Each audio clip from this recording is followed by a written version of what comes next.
Good evening. I call this meeting of the Pinellas County School Board September 10, 2024 to order. I would like to note that we have a time-certain public hearing at 6:30 p.m. this evening. Should we have to adjourn this meeting in order to have that meeting on time, we will, and then we will resume this meeting. This includes resuming to complete public comment if needed.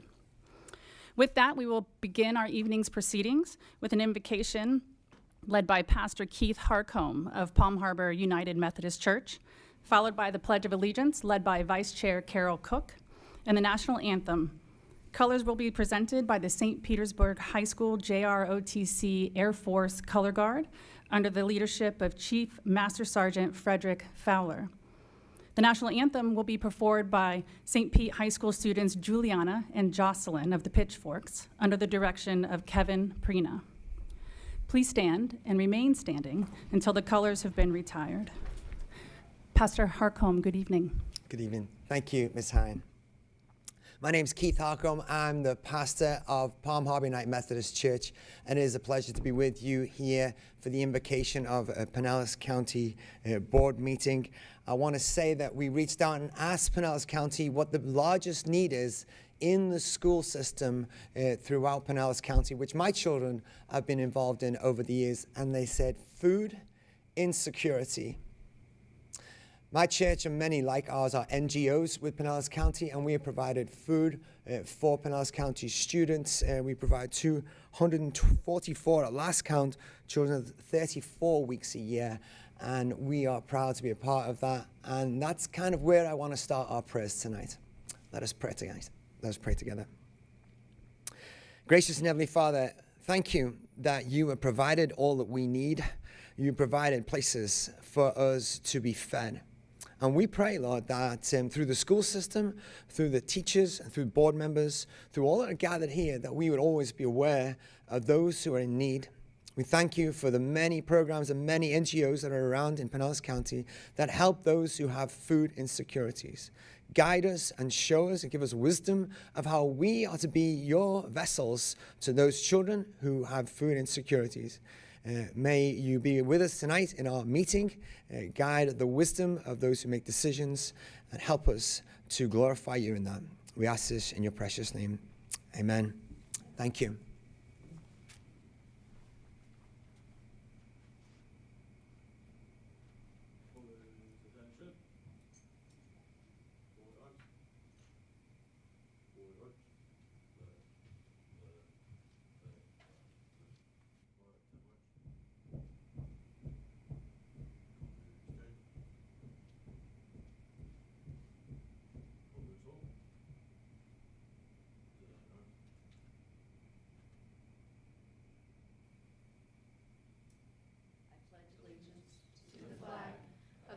States of America, and to the republic for which it stands, one nation, under God, indivisible, with liberty and justice for all.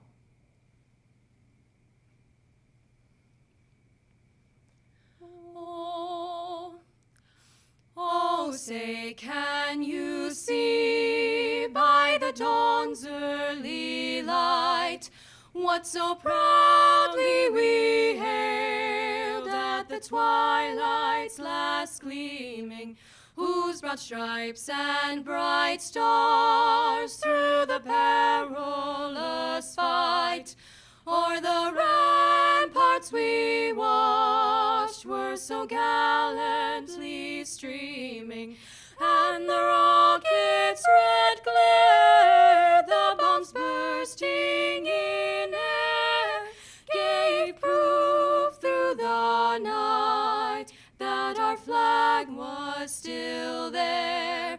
Oh, say, does that star-spangled banner yet wave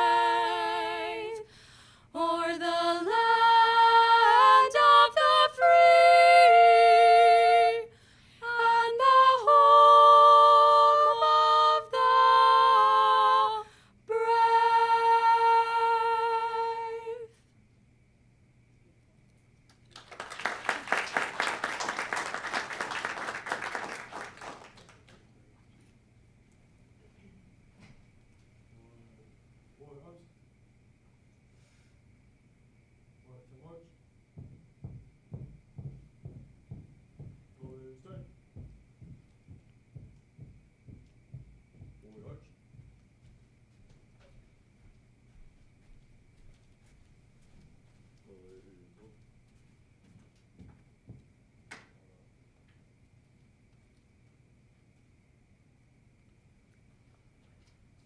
Please be seated.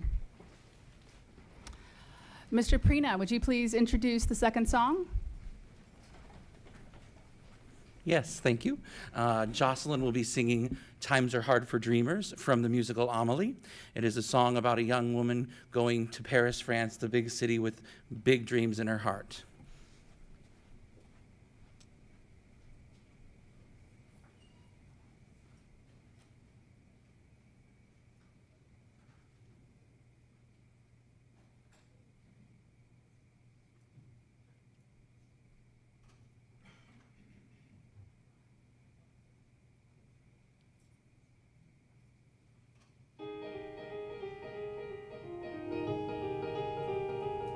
They say times are hard for dreamers, but they won't be hard for me. I saved up everything I know to take that step beyond the lawn. Keep walking till I see the station and then see it go.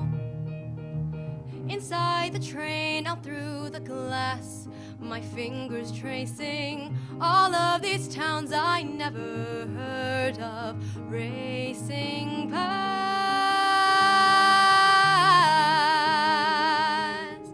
Off the train in Paris, half a mile from Sacré-Cœur, the city's waking up for me. A sign says an apartment's vacant on the second floor, and suddenly I hold the key. I turn a lock, the rooms appear, and all it takes is one more step, and then I'm here, just me behind my door. It isn't what I have, it's only what I have in store that matters now. The past can only fade, as everything I'll ever need is here. This is how my world gets made.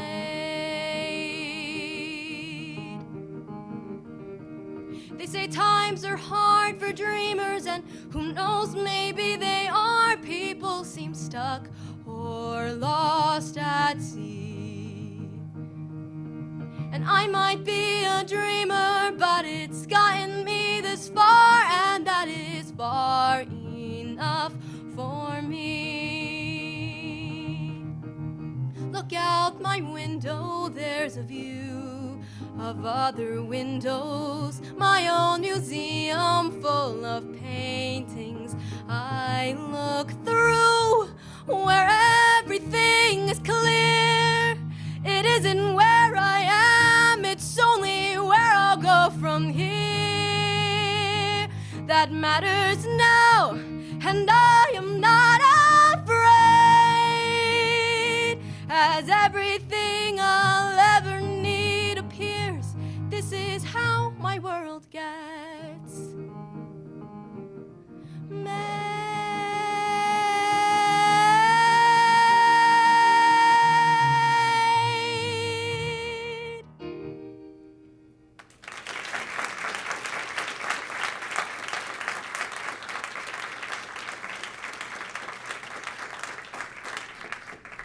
Jocelyn, that was so beautiful. Thank you. Thank you so much. Now we will share a video about a night foreman at Seminole Middle School who's leading by example by showing commitment to growth and excellence. Let's take a look.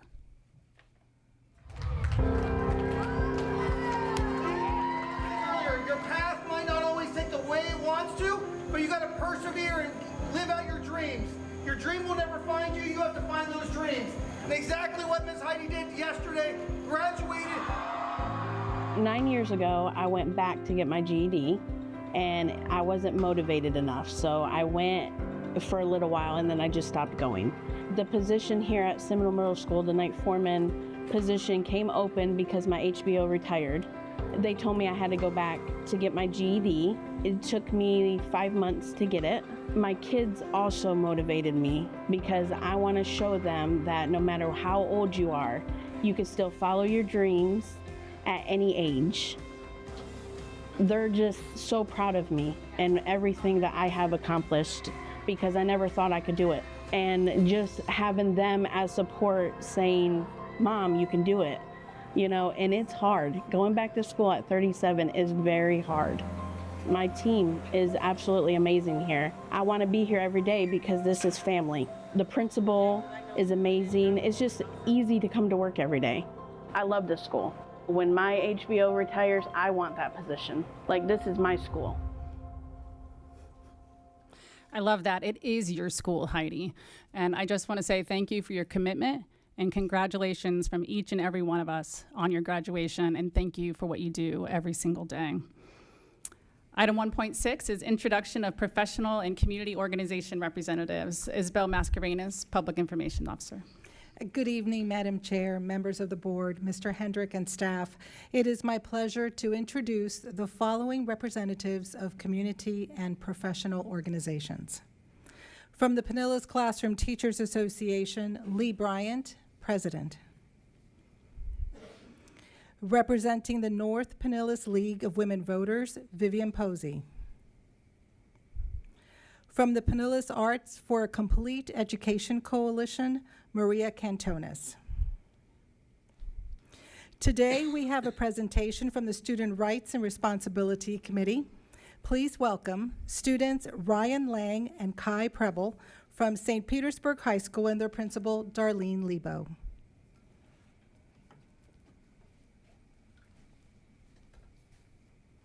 Good evening. Thank you for having us.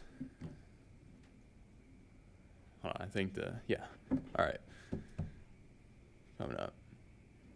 All right, yeah, I'm Ryan Lang. I'm Kai Preble. And I'm the senior class president at St. Pete High. I'm the senior class vice president at St. Pete High. And we're honored to represent the school here tonight. So to start, we want to report on some academics. Our Legacied IB program had a successful year last year with a 96% graduation rate. To follow that, Sage Summers, one of our fellow seniors, is a semifinalist for the National Merit Scholarship, one of the most prestigious scholarships in America. Following that, St. Pete High was reported to have the highest college readiness ranking in Pinellas County by US Weekly. Now we want to move on to report on some of our clubs and programs. As everyone just saw, we have a new Air Force JROTC program, and they're going into their second year. Additionally, we have a new athletic training student program where we have a new athletic trainer and a new program for students to be experienced in the athletic training profession. And we're excited to report on a unique aspect of St. Pete High. Actually, Jocelyn, who just sang here, created this in her freshman year. It's called the Club Fair. And at the beginning of the year, a couple first weeks, during lunch, all of the clubs from around the school will have a table out in our main courtyard that had been renovated a couple years ago, and people will go sign up and get recruited for the clubs. And it's a way to get people involved, and we're very proud of it. It's part of our identity here at St. Pete High. And to move on, student government, to talk to you about what we do, we started something last year called the Public Forum, where at lunch once a month, we'll host students who will talk about their questions or concerns for you guys. As part of the Student Rights and Responsibilities Committee, my goal is to bring those questions to the school board when we have our meetings. We're also closely connected with the Historic Kenwood Neighborhood Association. In fact, next Saturday, we have an opportunity to help a community member paint their house and landscape. So now to go over some athletic and sports information. So our football team is undefeated, currently 3-0, and last year they started the season off with 3 losses, but they won 8 games straight, and now we're just building off of that season, hoping for a great season. And the volleyball team was defending district champs last year and also hoping for a great season this year. Yeah, and we're basketball players, and we wish we could talk to you about that, but we're talking about the fall sports now. But when I come back for Student Rights and Responsibilities, I'll give you guys an update. So our cross-country team, they're the defending PCAC champs for the boys, And for the girls swimming, our other fall sport, we have the returning state runner-ups. So we're hoping to build off of what we did last year and have great seasons in all of our fall sports. Thank you, everyone. Thank you.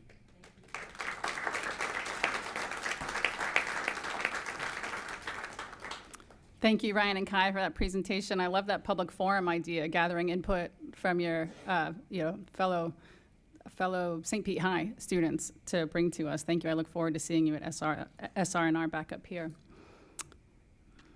The next item on the agenda, are there any amendments to the agenda? Mr. Hendrick? Yes, Madam Chair, there are 3 amendments to tonight's agenda. All were posted last Friday night for the board and public to see. The first is item 8.3, request approval of the negotiated agreement with the Pinellas Classroom Teachers Association. The second is item 8.4, request approval of the negotiated agreement with SEIU, Florida Public Services Union. And item 8.5 is a request approval for the salary increase for administrators, professional, technical, supervisory, and non-represented support staff. Thank you. Board members, any amendments? No?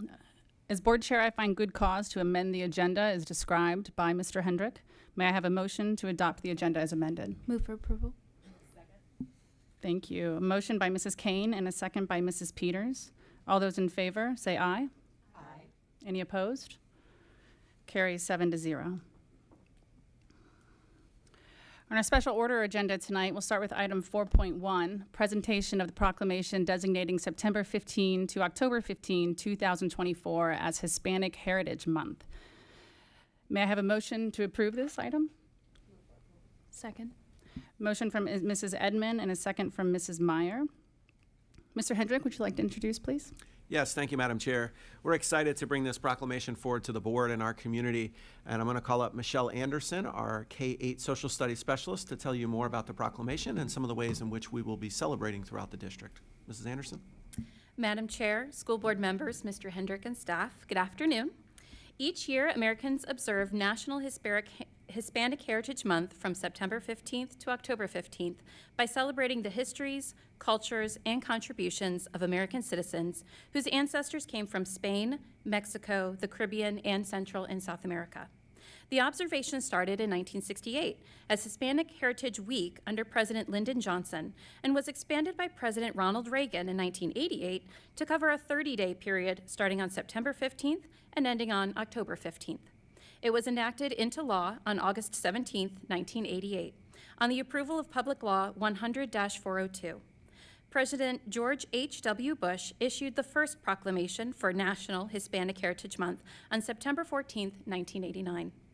The day of September 15th is significant because it is the anniversary of independence for the Latin American countries of Costa Rica, El Salvador, Guatemala, Honduras, and Nicaragua. In addition, Mexico and Chile celebrate their Independence Days on September 16th and September 18th, respectively. Also, Columbus Day, or Dia de la Raza, which is October 12th, falls within this 30-day period. Within Pinellas County Schools, 20% of our student body and 8.6% of our staff identify as having Hispanic and Latino heritage. Pinellas County Schools celebrates the vibrant diversity of our community and supports and promotes Hispanic Heritage Month. Our teachers have received curriculum support through a variety of means.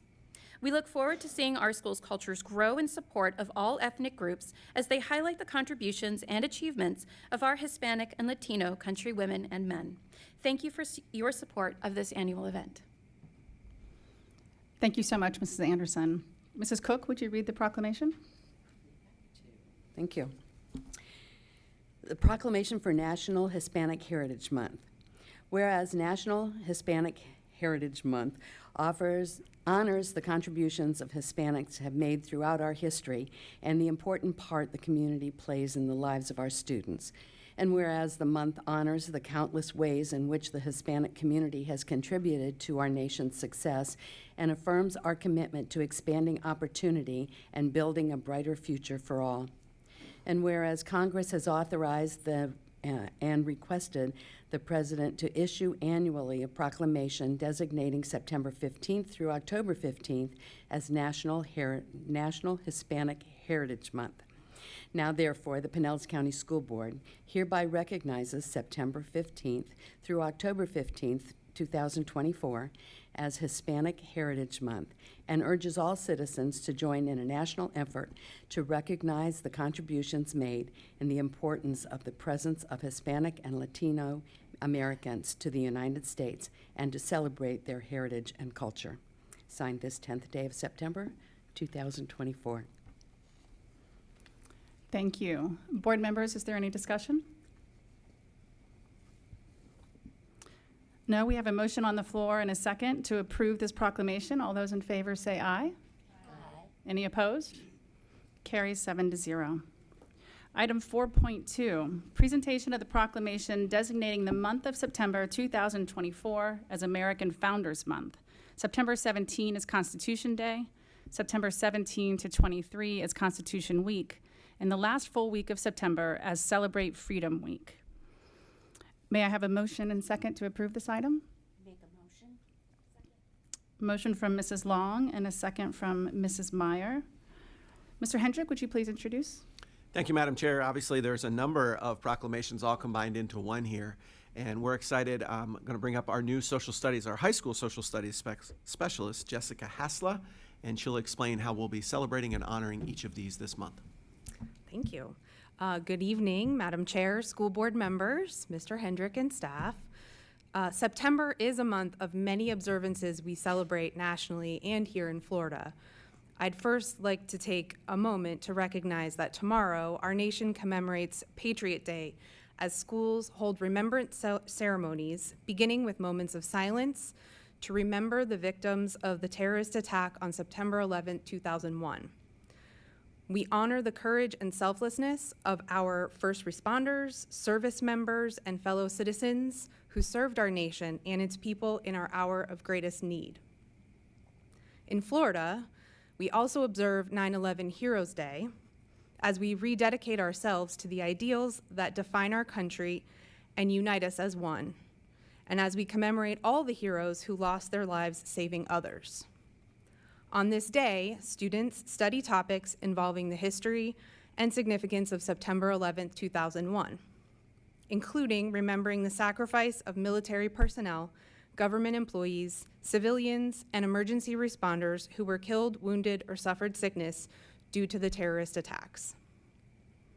So today, I am here to share Pinellas County Schools' proud support of American Founders Month during the month of September, Celebrate Freedom Week in Florida during the last full week in September, and Constitution Day on September 17th, which kicks off Constitution Week each year.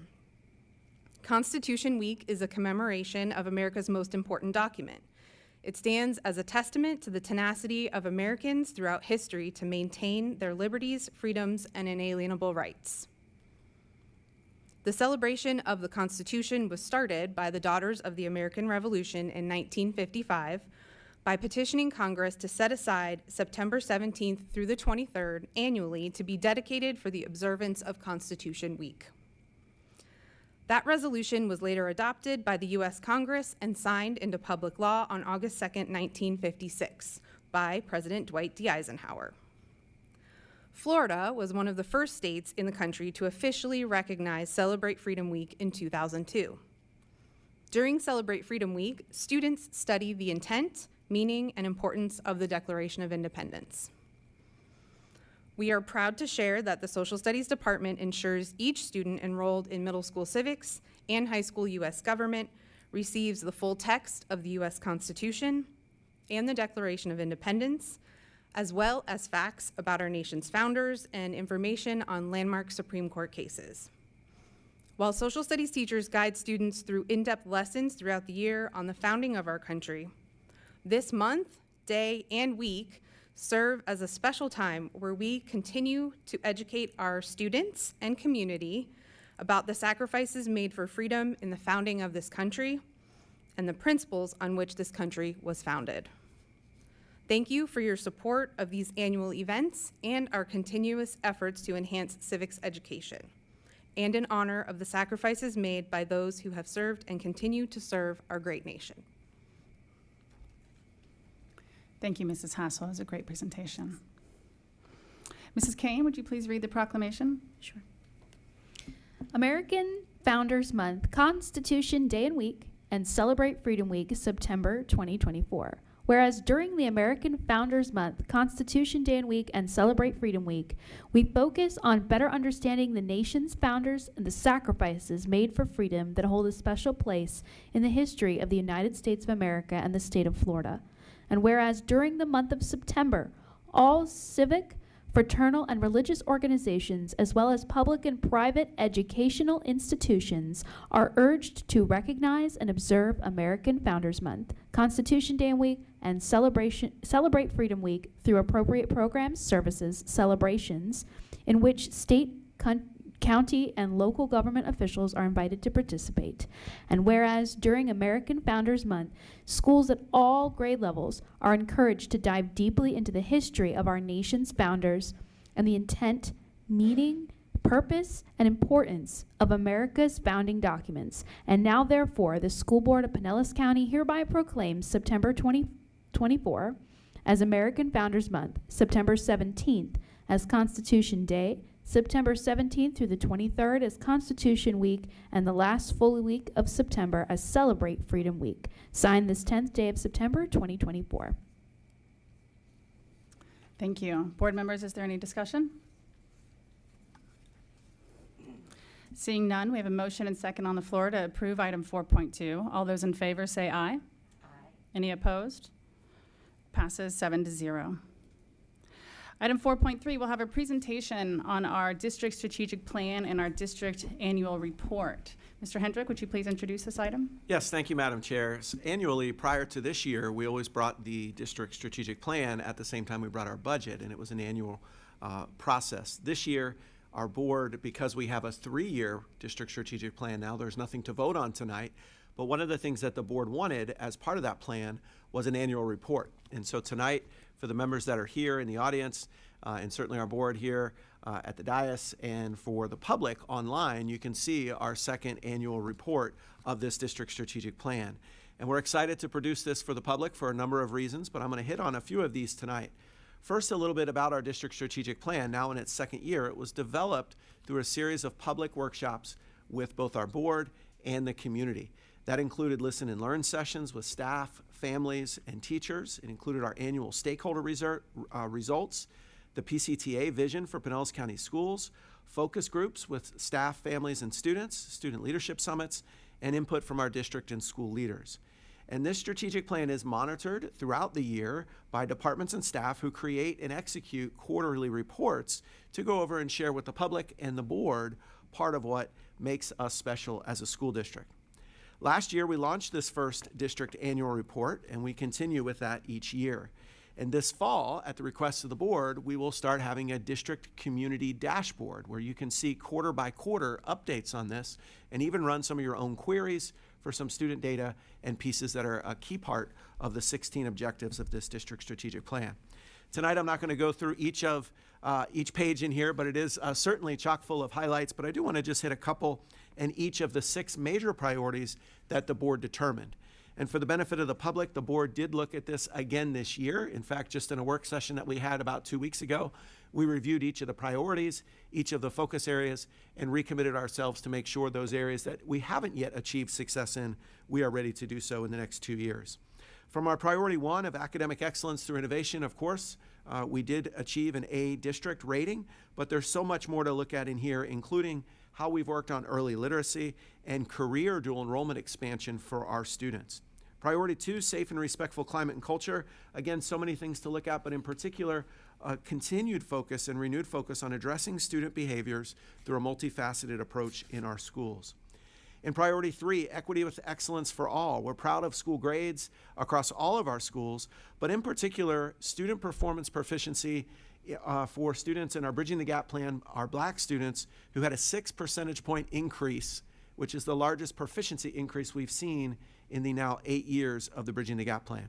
In priority 4, positive staff experiences, so much to celebrate, including the opening of our employee child care program this year and a new teacher apprenticeship program in partnership with St. Petersburg College. Priority 5, strong connections and communication. We're so grateful of the 25,000 volunteers who put forth over 500,000 hours in our schools this last year. And last but not least, in priority 6, fiscal and operational responsibilities, we continue, as we'll see tonight with our budget, to have a solid fiscal operation for a school district.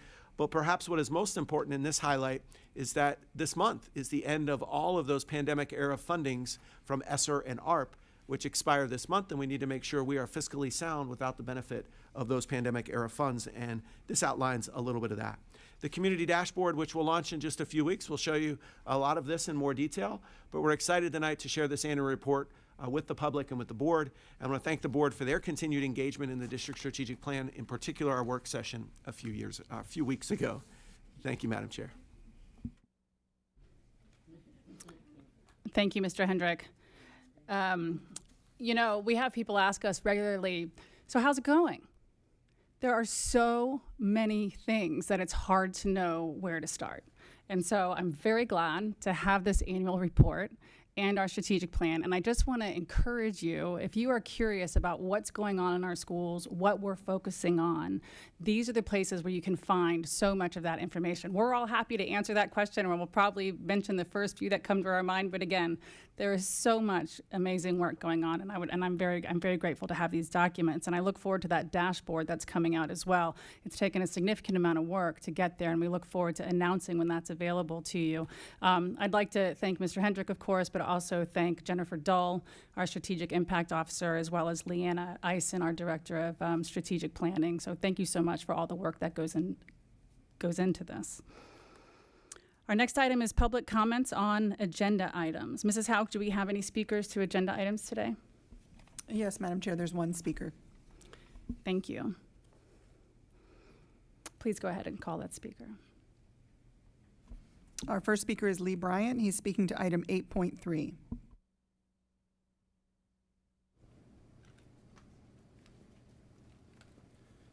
Good evening, Chair Hine, members of the board, Superintendent Hendrick, and staff. My name is Lee Bryant. I'm the president of PCTA. And I'd like to take a few seconds to recognize the work of my bargaining team and your bargaining team in coming together for a fairly quick negotiation as far as the salaries went. To the surprise of many of my members, it went very quickly. And I'm happy to get to the point where we are able to look at the books, find the numbers, and come to an agreement in a fairly congenial way. It worked out very well. I'm very happy about that, although next year is an open book year, so be prepared. We do need to understand one thing real quick, and that is in 2008, Florida was 26th in the nation in average teacher pay. Now we're 50th.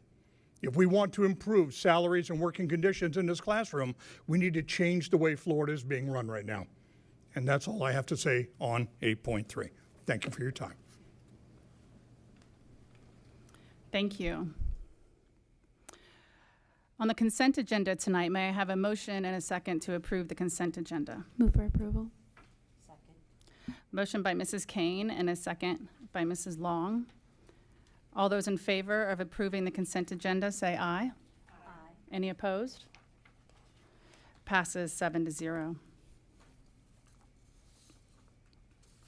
Our non-consent agenda tonight, item 8.1, setting a public hearing and authorizing the advertisement of the public hearing to consider the amendment to policies 0164, meetings, notice of meetings, 2120, school improvement and academic accountability, and 2414, accreditation. This is the first reading. May I have a motion to approve this item? Make a motion. Motion from Mrs. Long and a second from Mrs. Meyer. Mr. Hendrick, would you please introduce?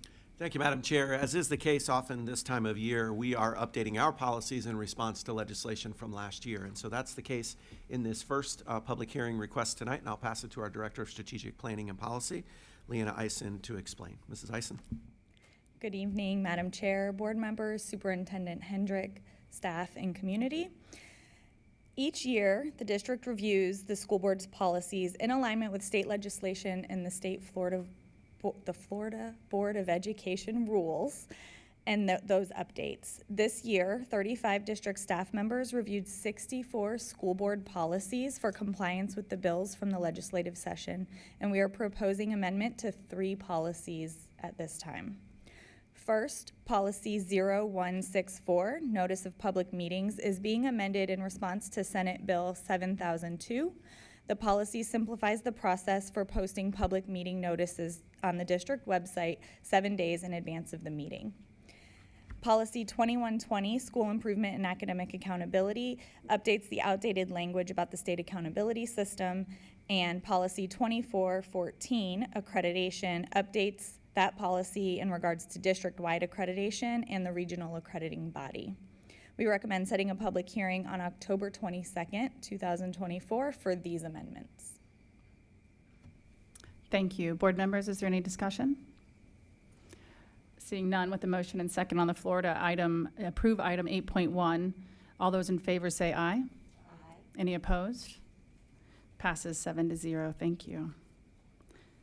Item 8.2, setting a public hearing and authorizing the advertisement of the public hearing to consider the amendment to policies 1140, discipline of administrators, 3140, discipline of instructional staff, 4140, discipline of support staff, and 8405, school safety. This is the first reading. May I have a motion to approve? Motion from Mrs. Long and a second from Mrs. Meyer. Mr. Hendrick, would you please introduce? Thank you, Madam Chair. Similarly, updating from legislation, this one specifically around employee discipline as it relates to school safety. I know we workshopped this. We also did a number of check-ins with PCTA, with teachers groups and others to make sure the recommendations we're bringing forward are consistent with everyone who will have to live with these recommendations. And so I'll ask Mrs. Eisen to take us through that process again. The recommended amendments to policies 1140, discipline of administrators, 3140, discipline of instructional staff, 4140, discipline of support staff, and 8405, school safety, align with new legislation in House Bill 1473.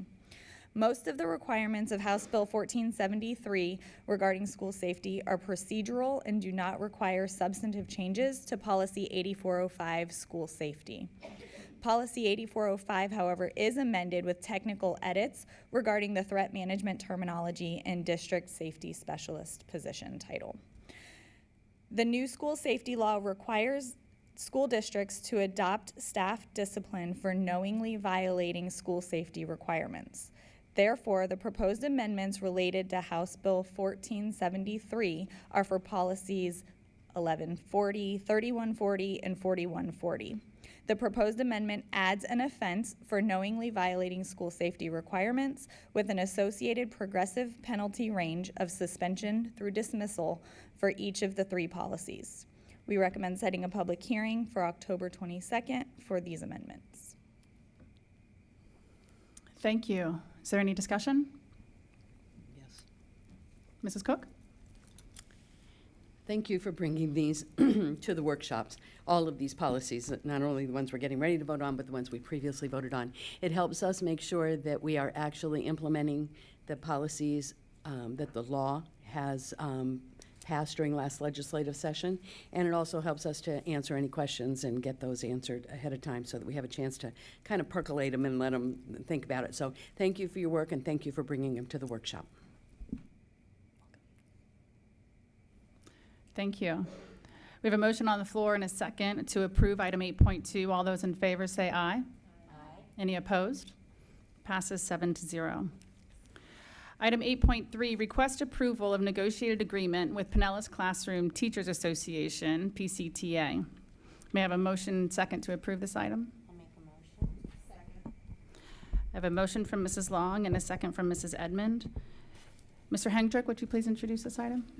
Happily introduce this one in the next couple as we talk about agreements with our different labor unions, and this one with the Pinellas Classroom Teachers Association.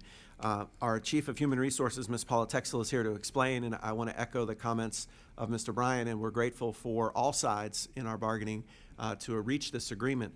Our board members routinely ask questions of us about the agenda, and they submit those in writing or they call us, but typically submit in writing. And one of the questions from a board member on this particular item and others was, is this the earliest the district has ever been finished with negotiations with all of our bargaining groups? And Ms. Texel's answer was, we think so. at least in the last decade for sure, and the rules on bargaining and things like that have changed, but very early. And I want to thank all of our groups because we want to get our employees their money as soon as possible. And as Mr. Bryant mentioned, the money is what the money is. We see that, and so let's get it out. And so, Ms. Texel, I've stolen a lot of your thunder. Have at it. I think you've said it all, Mr. Hendrick, but good evening, Madam Chair, school board members, Mr. Hendrick, and staff. I am super excited to be here on September 10th to present this agenda item to you for the approval of the tentative agreement with Pinellas Classroom Teachers Association. Again, I will echo my thanks to Lee Bryant, our president of PCTA, for his work during this entire process.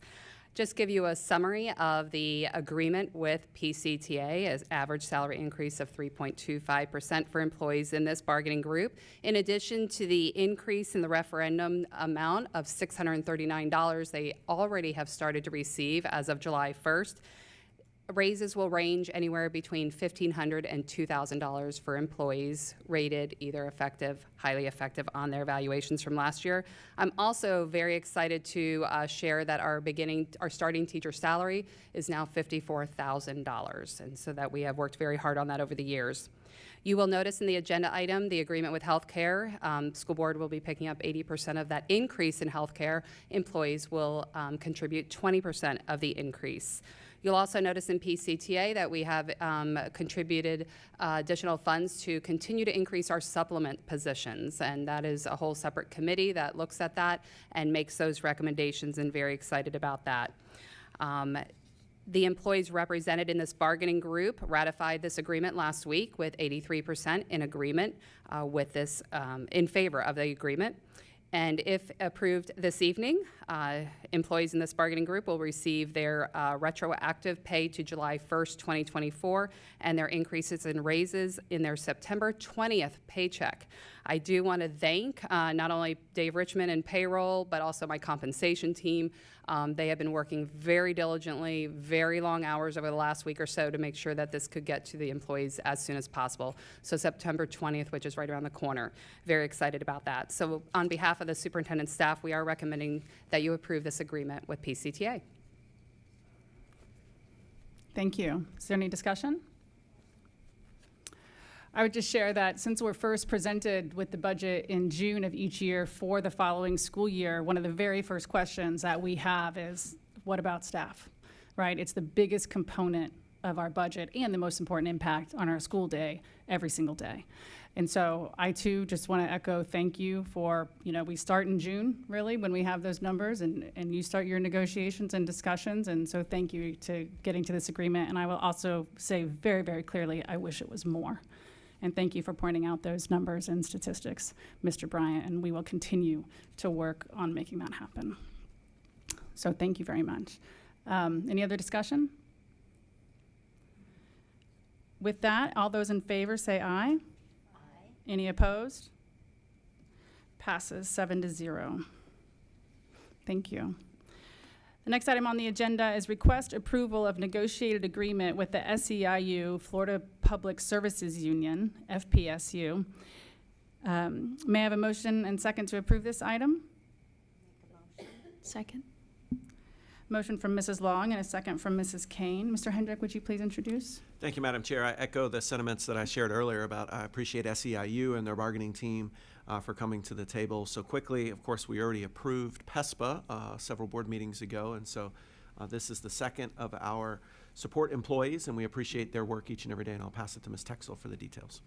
So I am very excited to be here to request the approval of the tentative agreement with SEIU, FPSU, and employees in this group, employees in the group of SEIU will receive the hourly rate increase of 75 cents per hour, and that is the same as what PESPA was approved a couple of meetings ago. It is retroactive to July 1st, 2024.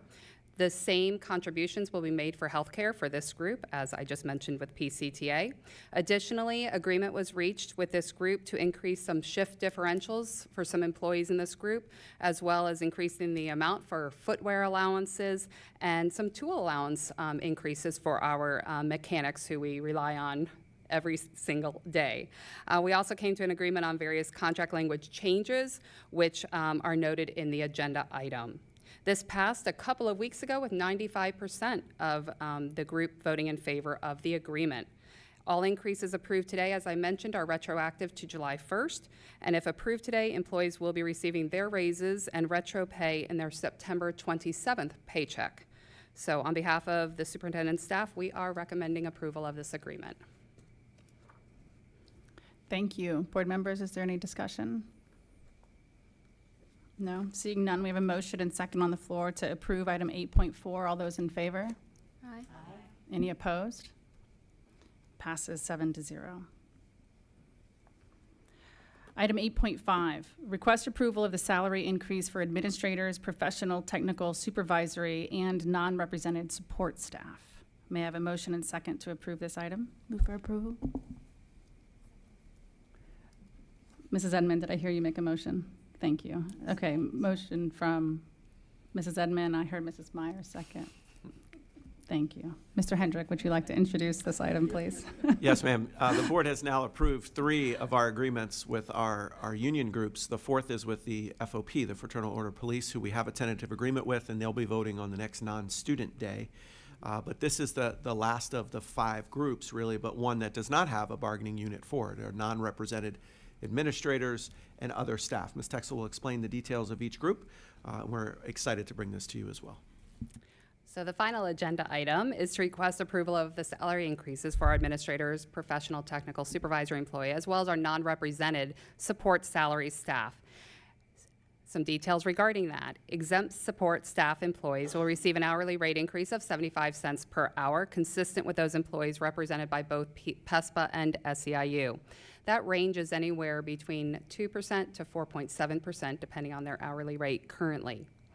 Professional, technical, supervisory, and administrators will receive a salary increase of 3%. All of these raises are retroactive to July 1st, 2024. The same information regarding healthcare and retirement is also effective in these groups as well. And all increases approved today, as I said, are retroactive. We always like to make sure we state that. And if approved today, the support employees, our non-represented support employees, will be receiving their raises and retro pay in their September 27th paycheck. All PTS and administrative employees will be receiving their raises and retro pay in their October 18th paycheck. So on behalf of the superintendent's staff, we are recommending you approve these salary increases.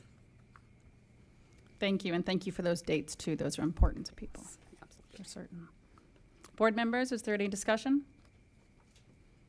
Seeing none, we have a motion and second on the floor to approve item 8.5. All those in favor say aye.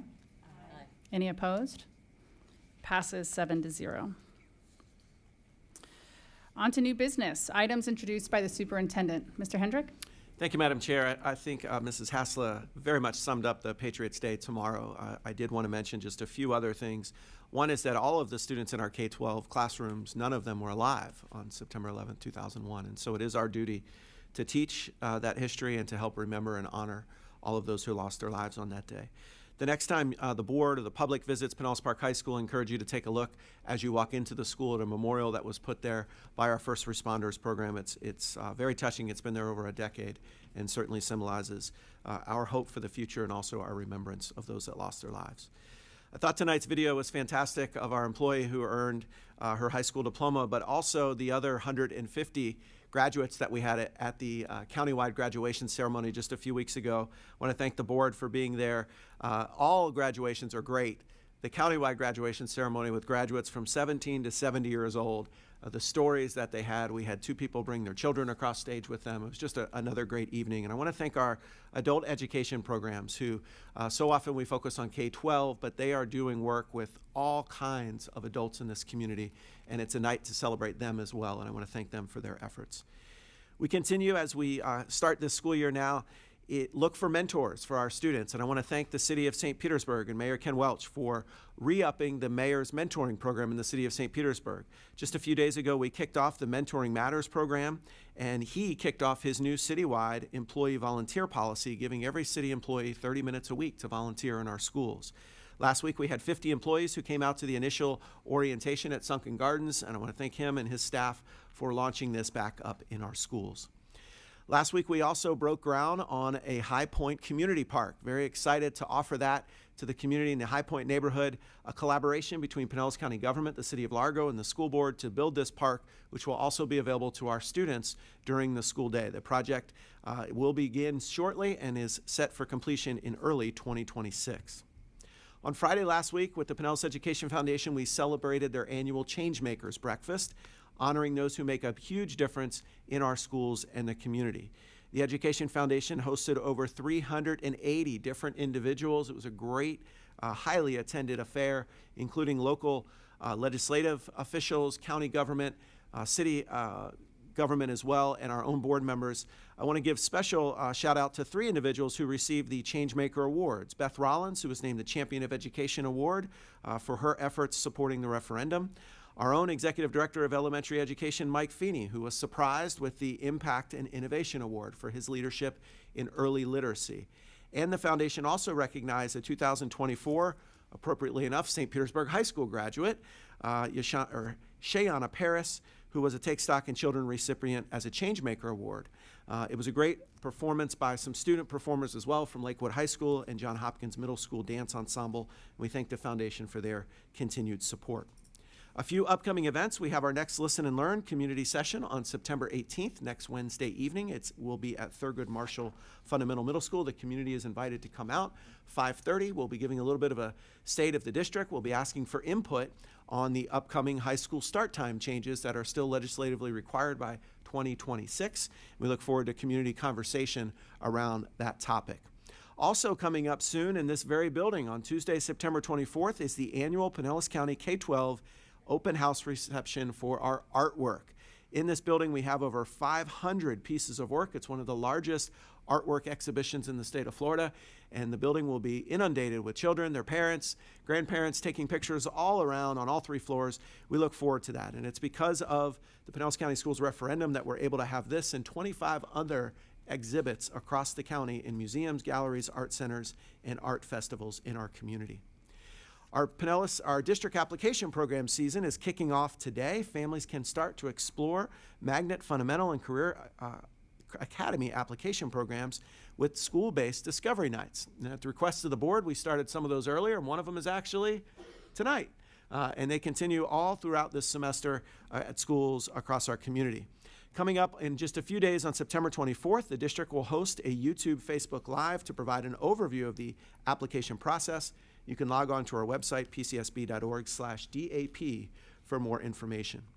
And also coming up soon on September 26th is one of our 2 annual college and career fairs. This one is at Countryside High School and will take place from 6 to 7:30 on September 26th, featuring more than 100 colleges, universities, career and technical schools, and business professionals. You can find information about that on our website as well. And finally, tonight's superintendent standout is a social studies teacher at Pinellas Park High School, Mrs. Chloe Buffington. And one of her colleagues wrote about her. Mrs. Buffington is truly a standout educator whose innovative approach to teaching has left an indelible mark on her students. Her commitment to creating an engaging and hands-on learning environment is nothing short of inspiring. Her ability to connect teaching content to real-world applications ensures that her students not only grasp the material, but also see its relevance in their lives. Her creativity and dedication foster an atmosphere where curiosity thrives and makes learning both fun and enjoyable. Chloe's work is a testament to the profound difference that passionate and thoughtful teachers can make every single day. Thank you to her and each of our teachers for the impact that they make every day. Thank you, Madam Chair. Thank you, Mr. Hendrick. Items introduced by the school board attorney. I have no report. Thank you, ma'am. Thank you. Items introduced by the board. Mrs. Cook?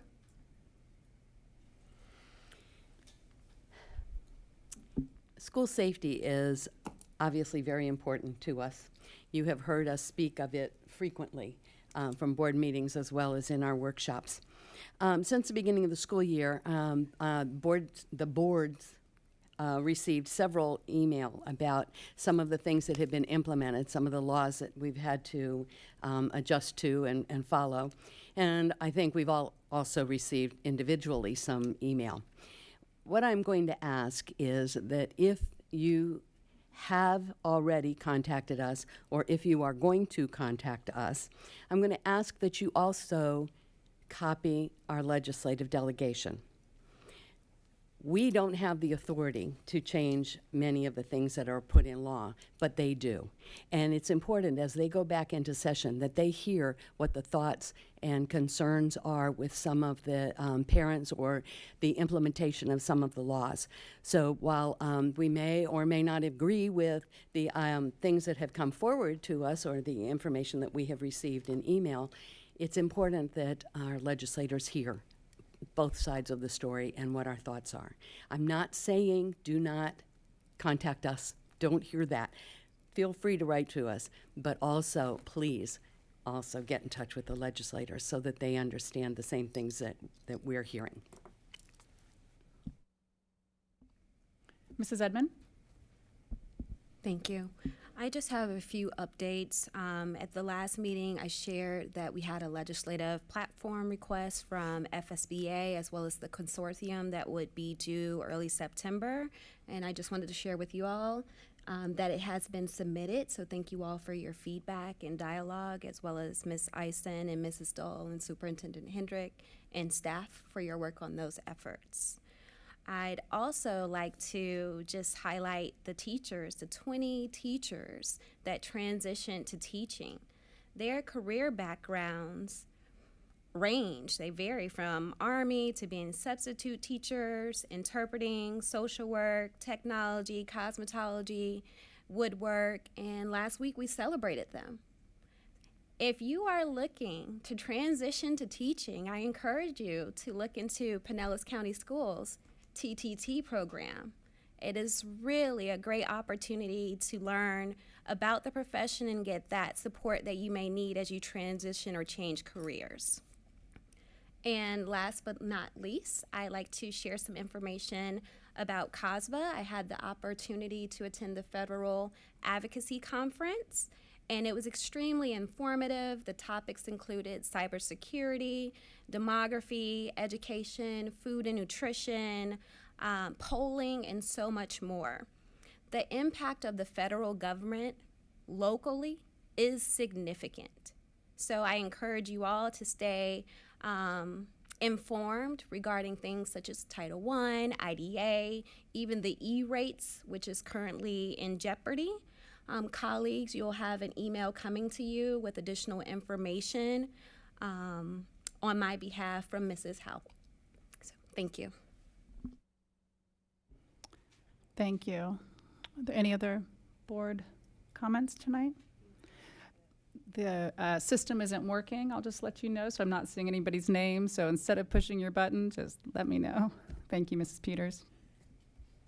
Thank you, Madam Chair, and thank you, Ms. Edmonds, for all the work that you put into the legislative platform for all of that. She did a lot of work, spearheaded a lot of that, so thank you for that. I actually wanted to tag on to what Ms. Cook said. We always want to hear what you have to say, but so much of what we do as school board members is vote policies into place that the state has told us we have to vote into place. The state makes the laws, we just put them into our policy and practice. Anytime you email the school board, please email your legislators. People underestimate the value of communicating with your legislators. I don't know if you all, a great example is what just happened with our state parks. It didn't take a lot of communication, but it was very vocal, very persistent, and I've personally seen just within my own community how much impact that can have. So please do not underestimate your voice. Please copy your legislators on any email that you send to the district. If it's not law, it's not law, but more than likely it is. And so I thank you for bringing that up. And please make your voices heard with your legislators and your lawmakers. Thank you. Thank you. Okay, thank you so much. Mrs. Woodford, review of board requests. Thank you, Madam Chair.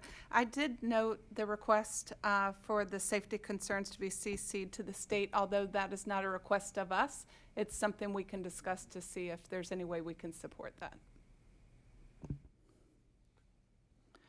Thank you. With that, and seeing no other business before us, I will adjourn this meeting and we will move to public comment. Mrs. Hauk, how many speakers do we have this evening? We currently have 7 speakers signed up. 7 speakers. Okay, so we should be good for the 6:30 time certain meeting. I'm going to read the statement that we read before public participation, and then we'll get started. If we do have to adjourn for that 6:30 meeting, and we usually adjourn about 6:25 to take a moment in between, again, we will come back if needed. So we are now receiving public comment on the general business of the district. Please note that the views and comments of the public speakers are their own and not endorsed nor sponsored by the school board or district. We cannot ensure the accuracy of statements made, but will review concerns that are raised and take appropriate action, which may include clarification or the referral of speakers to the proper staff member for assistance. The board is committed to a standard of civility and decorum in conducting our meetings. This includes refraining from clapping or making audible noises during or after a speaker's comments. We appreciate you assisting us in maintaining this civil and constructive environment. Additionally, please note that although board members or Superintendent Hendrick may leave the dais briefly, there are speakers in the back room and we will continue to be able to hear your comments. Thank you so much. Madam Chair, board members, Mr. Hendrick, we have the first 2 speakers are Lee Bryant and Dr. Vivian Posey.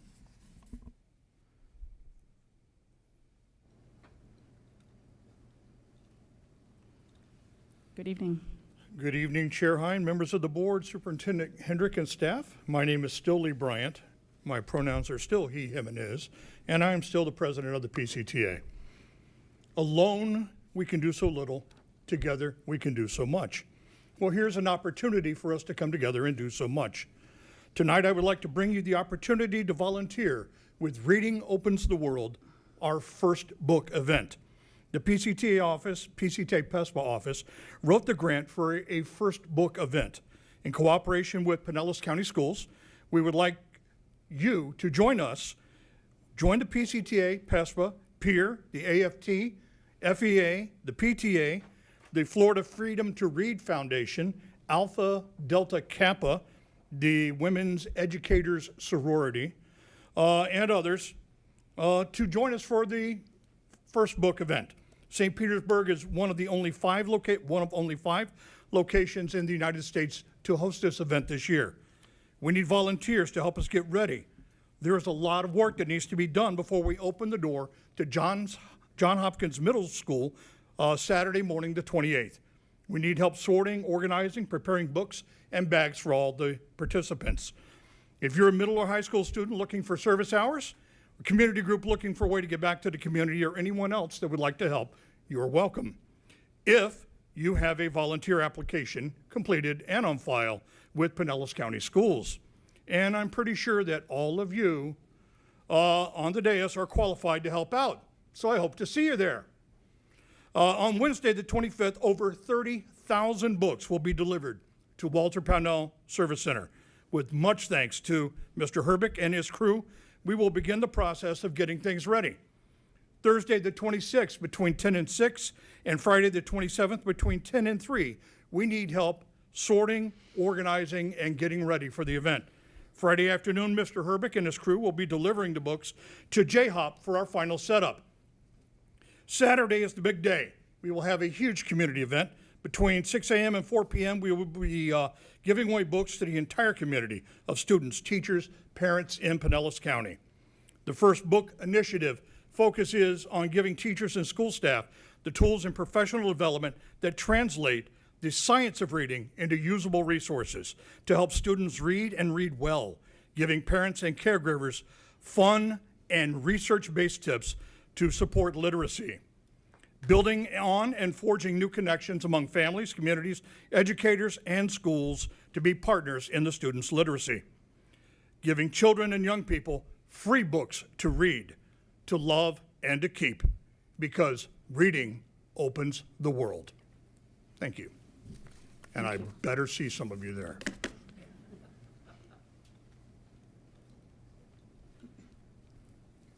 Good evening. Good evening.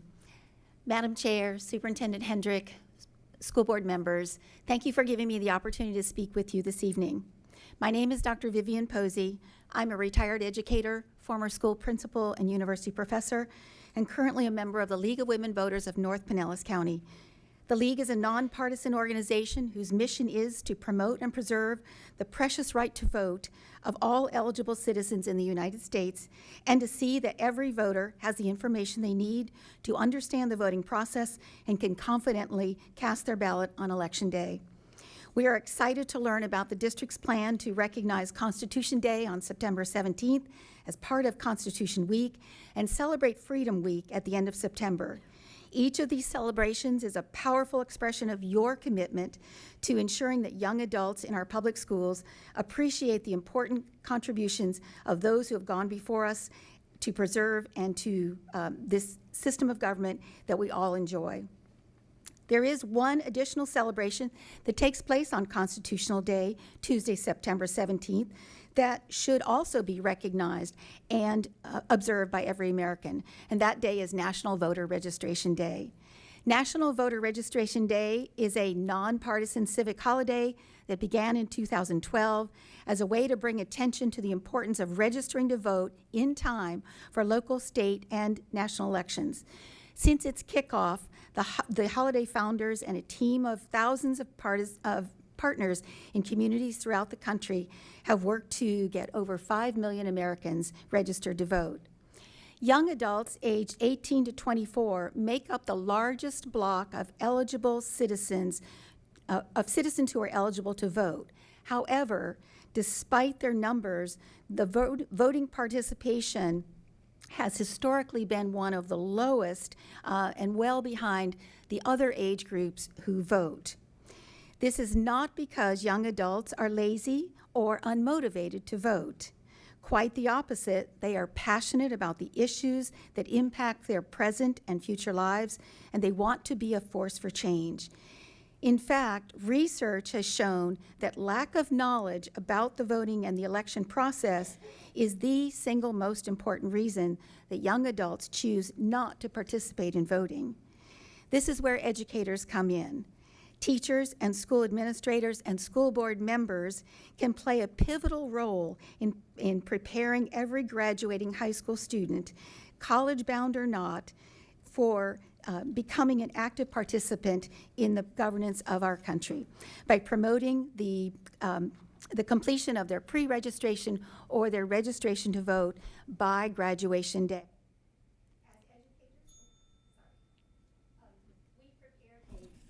Thank you. The next two speakers are Brant Robinson and Carol Robinson.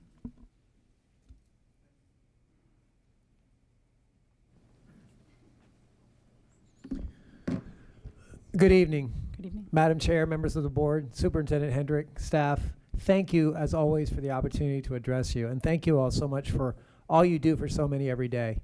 My name is Brant Robinson, and I have to make sure I get this right. I'm a teacher at Pinellas High Innovation, and you know that I just spent 26 years teaching at Dunedin High School, but I just finished my first month at a brand new school, and I'm sorry to get emotional, but it's the greatest challenge of my lifetime, and I'm all in for it. Guys, we're an A district. I can't tell you how much it means to me to address the board saying that, especially in the presence of Superintendent Kevin Hendrick, because I've been describing this man for years and years. We've been doing this for a long time, Mr. Hendrick, for years as a person of immense integrity. We once taught together for 5 years. And I say all of this because I want to invite you to come to our school. It's because we're an A district that I want you to come to Pinellas High Innovation, because our school is one of the places where we model that we care deeply for all students. My school exists because otherwise these young people might fall through the cracks. And you all know how passionate I am about teaching and how much I believe that public schools are the foundation of our democracy. But at our school, we have so many students who have experienced such trauma, who are so vulnerable, and it would mean so much to them to know that you are coming to our school not to walk around and just kind of see things perfectly, but come into our classrooms. I want to invite you to come sit in on a lesson. By the way, our lessons are an hour and a half long. Please say whoa, because that's new for me as well. But come prepared to sit and talk to these young people, what they've experienced. For those of us who've been teaching for many years, we know that for every one or two of our students who we know what's going on with them, there's always 4 or 5 in a classroom that we don't know. I'm only a month in, but what I know is that I'm surrounded by faculty and staff on our campus who are committed to this mission that we're on. It's the same mission we're all on, but I think it would be so fitting and wonderful if you could join our campus so that we can make sure we model for our students that we truly do care about all students. So guys, thanks so much for all you do. I appreciate it. Superintendent, Chair Hine, and members of the board. I am a recently retired math and science teacher with Pinellas County, and I'd like to propose something to be added maybe to the next strategic plan. And this is a specific assessment instrument for all assistant principals and principals of Pinellas County. Now this is different from the general question that's on the present school resource and school climate questionnaire, which just asks, what's your opinion of the administration at your school? This is more similar to the question that are asked of our public university professors at the end of each course by their students. These assessments must be given to all teachers and support staff that are affected by these assistant principals and principals. Because while I was working for the Pinellas County School Board, I was also a union representative, and I witnessed during my 30 years violations of the county's own policy on bullying, harassment, threats, and retaliation against the whistleblower policy. And once you get all this information from the teachers and support staff, you'll get a better picture of each individual assistant principal and principal. And I think it will help validate teachers' concerns and support staff concern and improve the climate on our schools. Thank you so much. Thank you. The next two speakers are Ramsey Aziz and Brennan Pickett.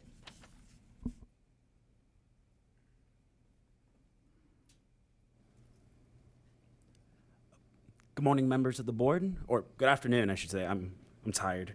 I just want to spend a few moments regarding my concerns about our school's AC units. Last week at my site, the AC was not functioning for a few days, and this made teaching extremely difficult. Many of my middle school students have conditions that make them quite sensitive to heat, and my classroom is a classroom that's in the middle of the hall, no windows. So I had a little fan, but you know, it gets so hot in there. So many of my students were very uncomfortable. I did my absolute best to get their minds off of it, but it was very difficult to teach in those types of environments. So I think it's important for the board to look into the conditions of the AC units across the county to ensure that our students and staff have a safe environment to ensure learning continues in the classroom and that we're able to remain an A district. Thank you very much for your time. I concede the rest of it. Thank you. Good evening. Hello. Just I have a couple cool things to say.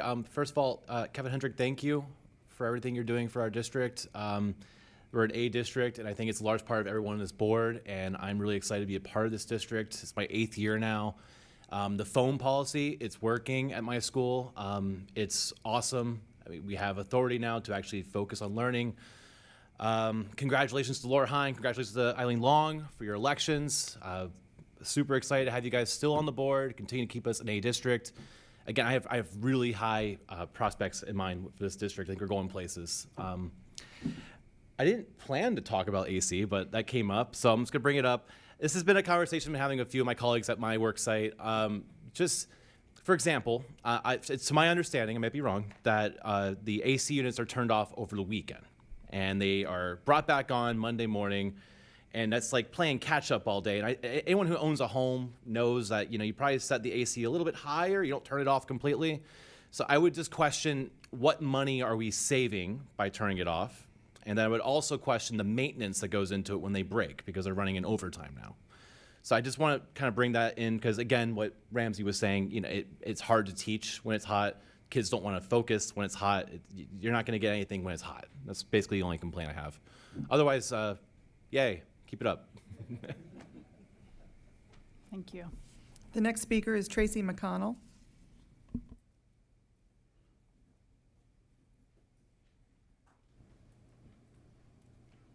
Good evening.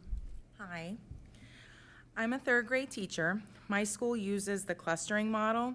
2 years ago, I volunteered to teach the ESE cluster. I wasn't sure what to expect. I had no idea how I was going to meet the needs of my students who were either already ESE, in the MTSS process, or retained.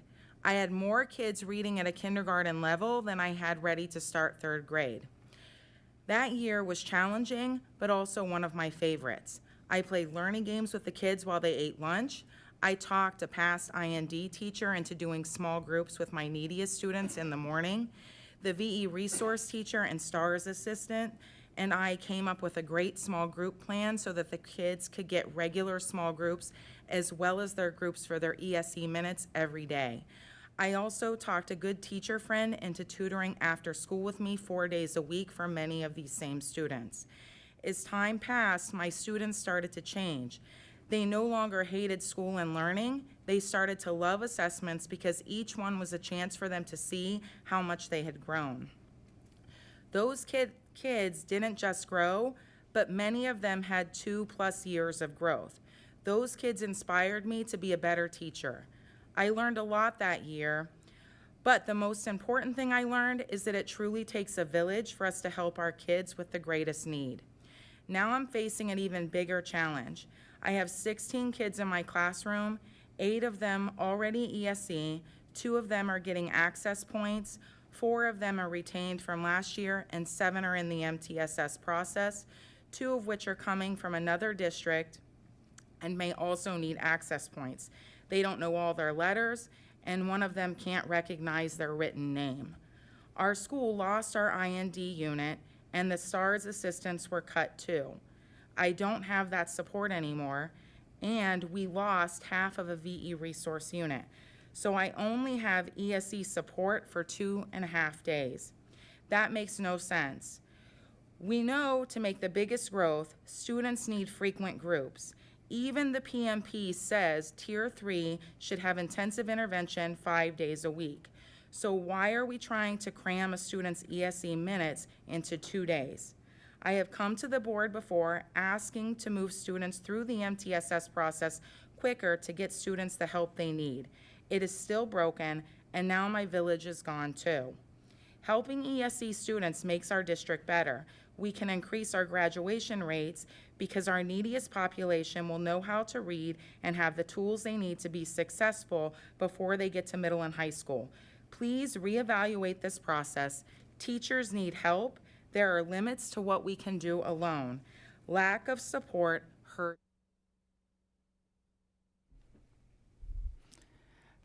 Madam Chair, there are no more speakers. Thank you, and thank you all for being here tonight. We will return at 6:30 to conduct the public hearing on the proposed 2024-25 millage rates and the district budget. And the public hearing will be aired after this board meeting. The public is invited to stay with us for this important hearing. We'll see you back at 6:30. Thank you.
Waiting on Sean's watch. Whoops, sorry. Didn't realize that was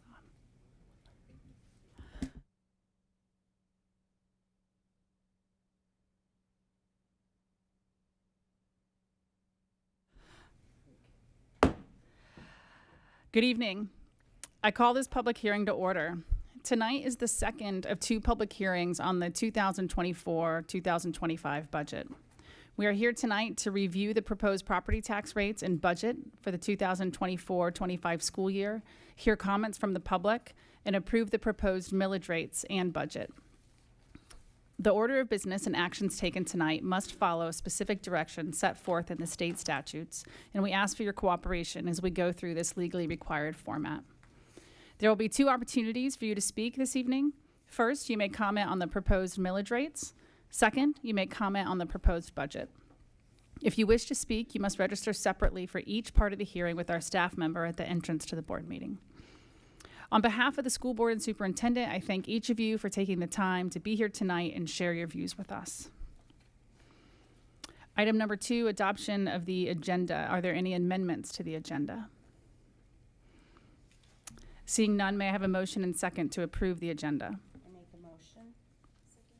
Motion from Mrs. Long and a second from Mrs. Meyer. All those in favor say aye. Aye. Any opposed? Passes 7-0. For items 3 and 4, Mr. Hendrick and staff will make introductory comments and provide information to present these items, and then we will hear comments from the public. Mr. Hendrick? Thank you, Madam Chair, and welcome for the public to our second and final of two public hearings on the 2024-2025 millage rates and the district budget. I want to thank the board members for their interest, specifically over the last 4 months, diving into this budget and the millage rates, but really the entire year, but specifically through public meetings the last 4 months. As you know, the millage rate and the budget presented tonight reflect our priorities as a district. They are tied to our district strategic plan as well. And as we consider the millage tonight, one of the things that you'll see in our online version of the plan is the history going back to 1970 of millage rates in Pinellas County since the inception of the FEFP, or the Florida Education Finance Program. Tonight's overall rate is the lowest of any of those years since 1970, including the lowest rate ever for the required local effort as prescribed by the state.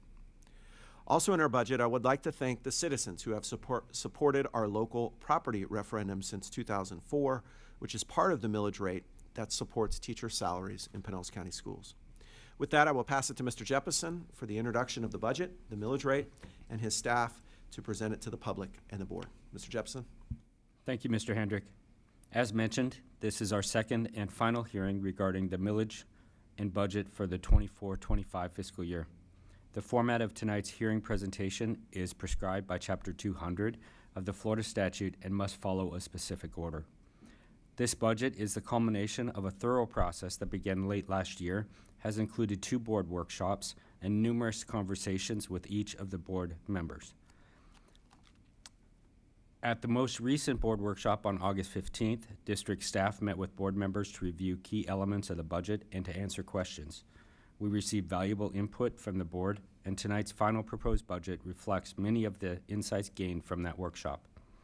This budget continues to prioritize classroom instruction, student support services, and essential staffing, while also reflecting our efforts to improve operational efficiency. We will continue to examine our budget to maximize the effectiveness of our spending decisions and to strive to maximize the increases in the salaries of our employees. At this point, I'd like to turn it over to Ms. Samantha Chastain, our Executive Director of Budget and Allocation. Samantha has had a substantial role in developing this budget, and she'll walk us through the details of the final proposed millages and budget. Thank you, Mr. Jeppesen. Good evening, Mr. Hendrick, Madam Chair, board members, and staff. Truth in millage, also referred to as TRIM, requires school districts to advertise their proposed budget and millage rates annually. The district's 24-25 millage is comprised of the general operating millage, which includes the required local effort, discretionary, and local referendum. The Florida Department of Education determines the maximum state required local effort millage rate that must be levied by the school board to generate its local share of funding for the district. The local referendum of half mil was initially approved by the voters in 2005, 2006, and was approved for the 5th time in 2021 for a 4-year period. The proposed millage also includes a 1.5 mils for capital outlay.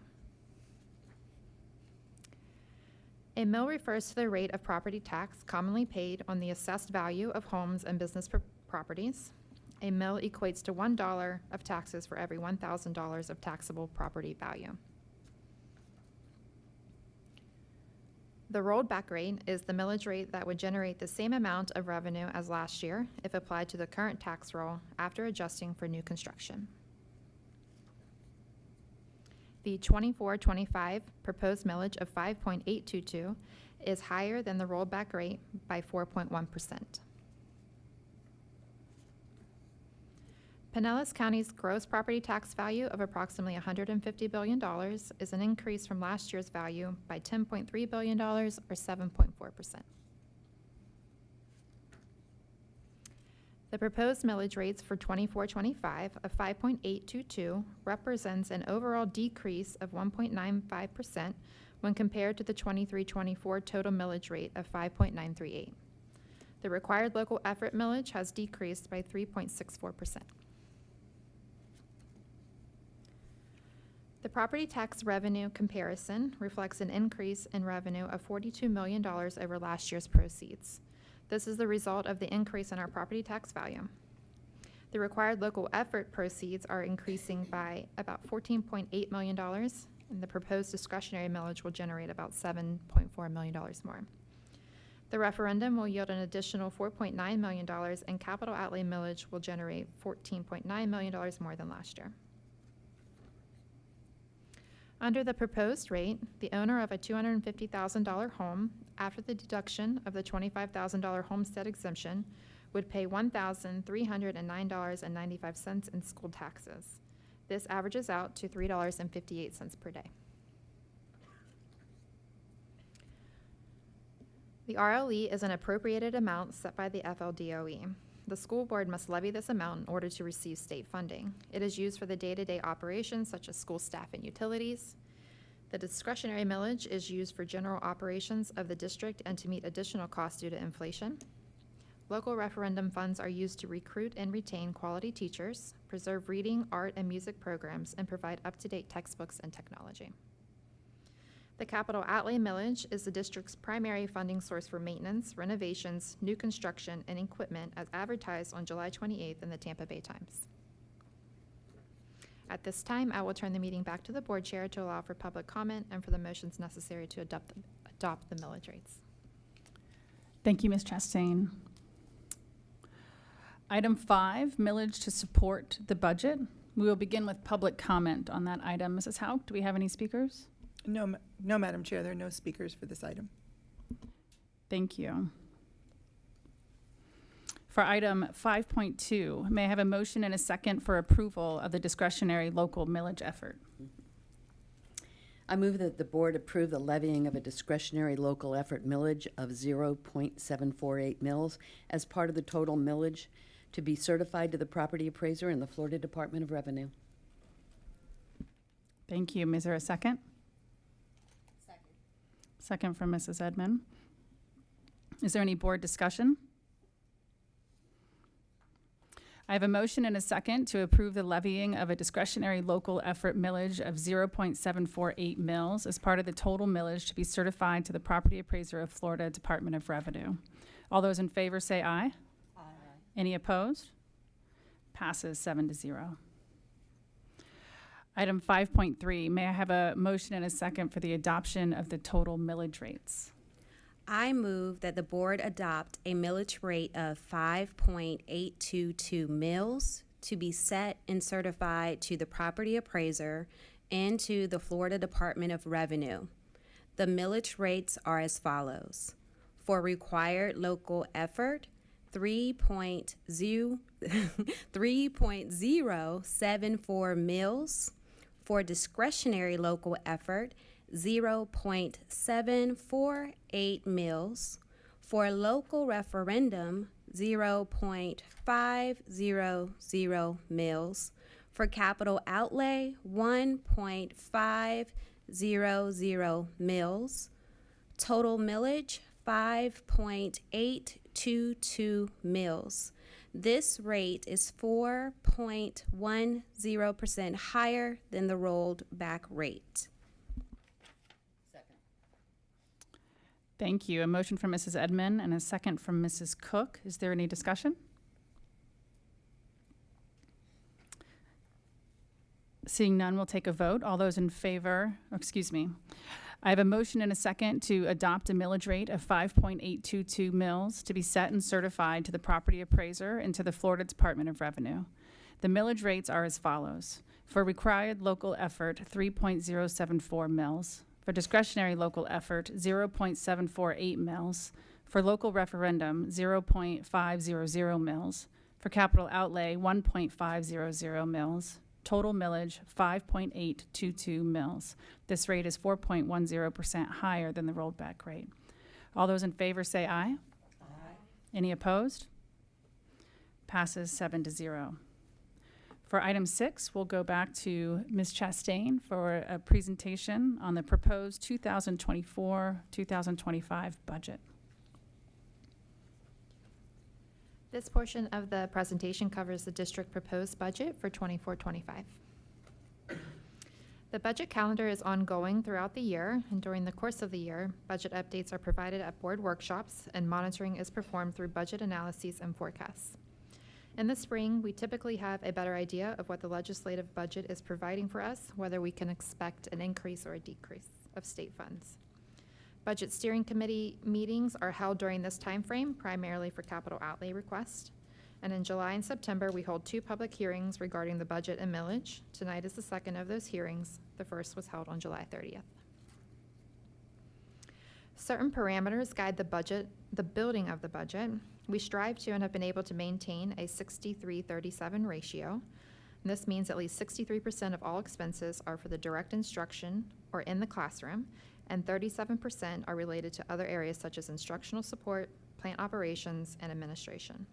In short, at least 2/3 of all funding goes toward expenditures in the classroom.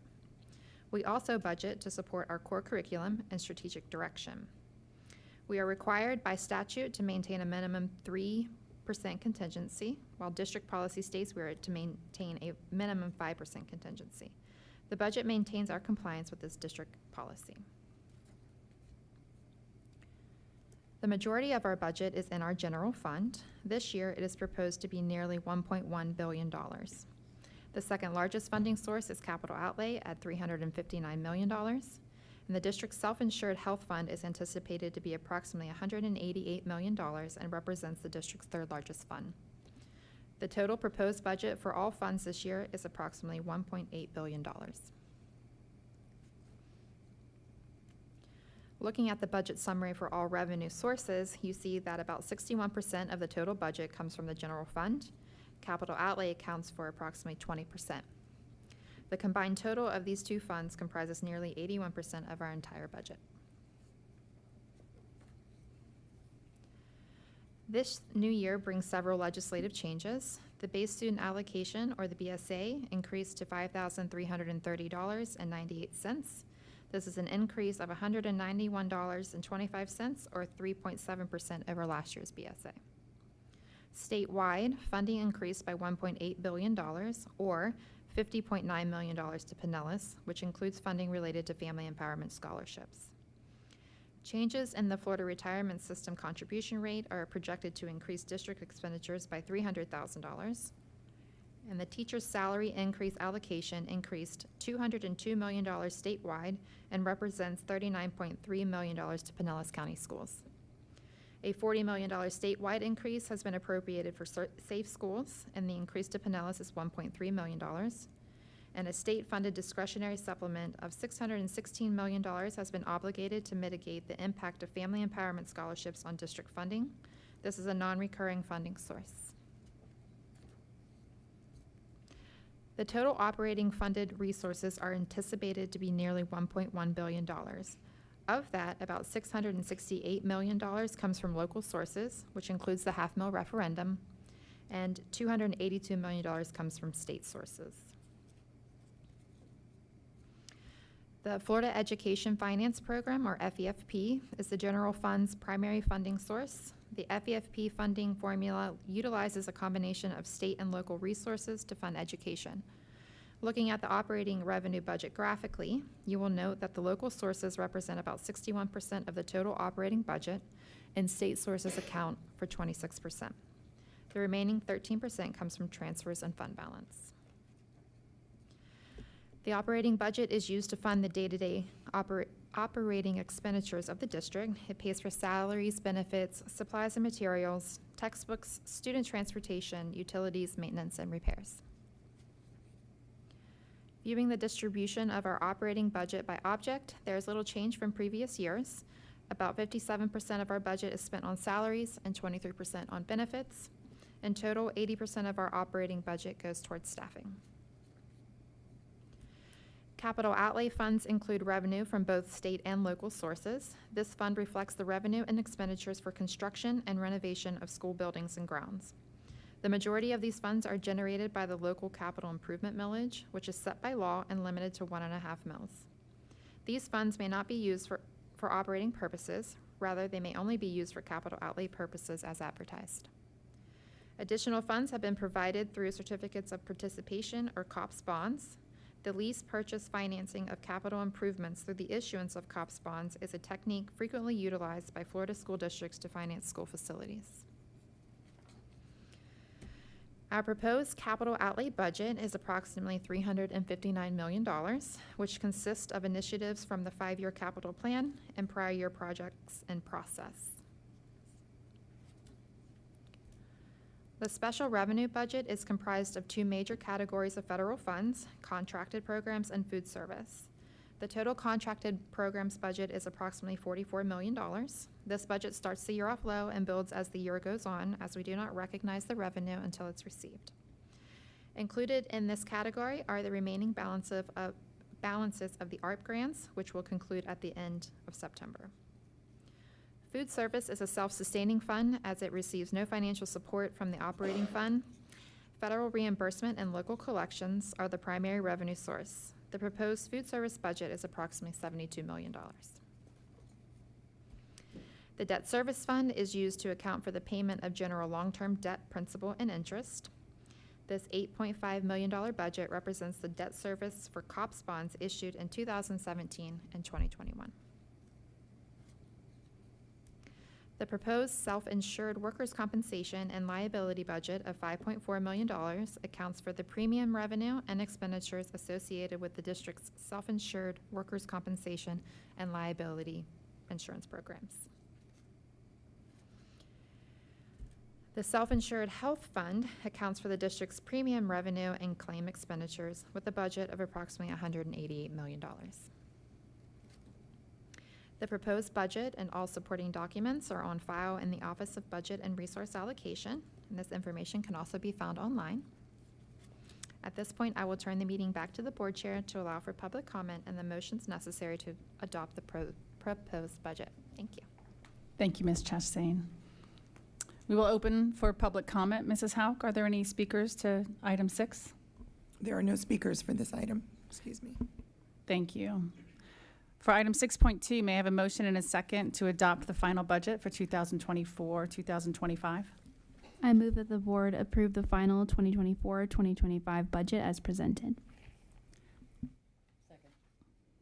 Motion by Mrs. Kane and a second by Mrs. Cook. Is there any board discussion?